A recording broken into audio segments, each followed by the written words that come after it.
if you notice, at least from what I saw, like I said, I didn't see the whole lecture. From what I did see, the Hebrew brother, he didn't put up any actual text.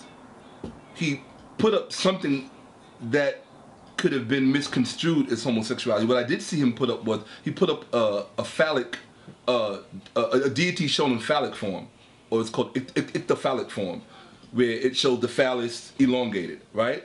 He showed that, and that alone, just by virtue of the fact that there was a deity shown in ichthyophallic form, he insinuated that it represented homosexuality. Well, no, that was Tazariak. That was Tazariak. What Nazi brought up in the SETI debate, right, was some text that. See, if you could show me the text. Set, you said that Horus was telling ISIS that Set had put something between his buttocks and the semen, and. Well, let me say this. Have you heard of homosexuality in the Egyptian text? No. Oh, the deception. The betrayal, man. You deceived me. Calm down. I'm an FBI agent. I was uncovering a... Negro, please. Hello, I'm John Johnston. I'm doing my PhD at the Institute of Archaeology. I'm here today in the Petrie Museum of Egyptian Archaeology at University College London to talk a little about LGBT History Month.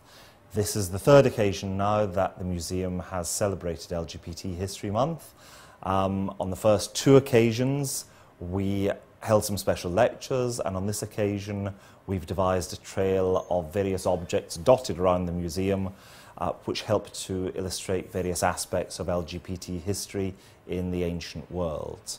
One of the objects which has been put on display specifically for this month is the tale of Horus and Set, which is told on a papyrus discovered by Petrie at Lahun. It dates from the 12th dynasty and tells the tale of Horus and Set wrangling over control of Egypt following the death of the god Osiris.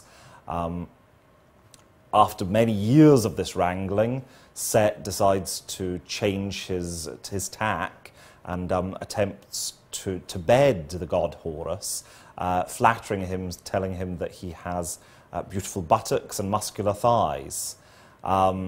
It's particularly fascinating that this oldest recorded chat-up line in history actually appears to be a gay chat-up line. We also have this relief from Coptos, which shows the name of the king, Neferkare Pepi II. We have a tale from a much later period of Egyptian history, which the noted Egyptologist Sir Alan Gardner described as being quite within the spirit of Herodotus. It relates the story of the king Pepi II clambering up a ladder into his general Sassanet's home late at night and staying there for 4 hours, only leaving after he has done what he desired of him. There are many similar... So let it be written, so let it be done. Favorite movie is the first part of the Ten Commandments when the Hebrews are still slaves. I don't care for the ending very much.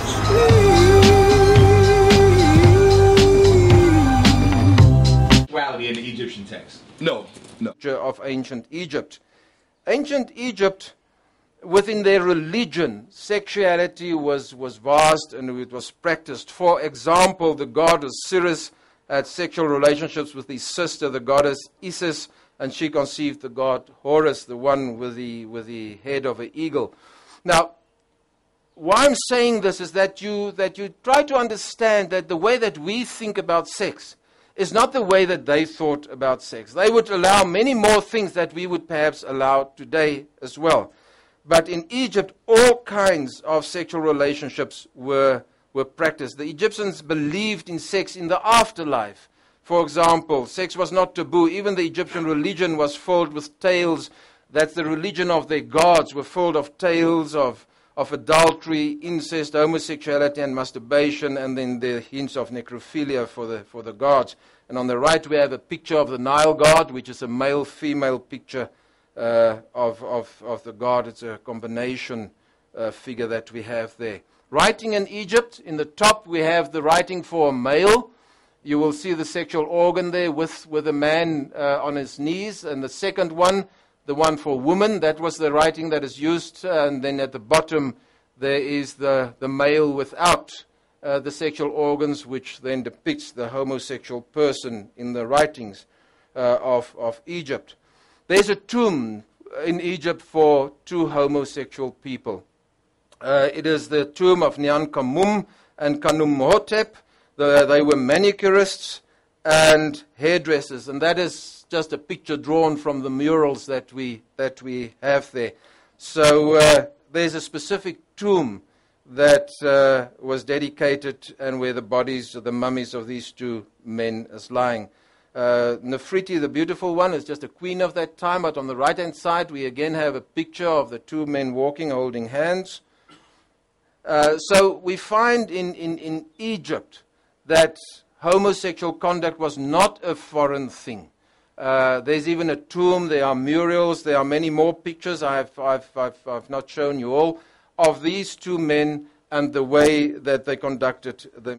Hotepu, welcome to part 2 on the Winter Solstice 2013.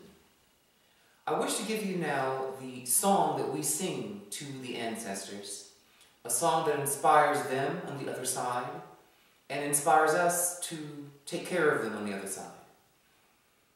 This song is one in which you can play over and over and over, you can loop it, and you want to just play it as you're lighting your candles to the ancestors, or simply thinking about gay history.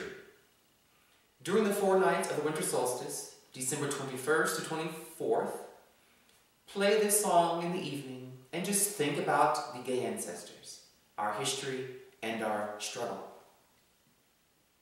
So, the song goes like this. Oh.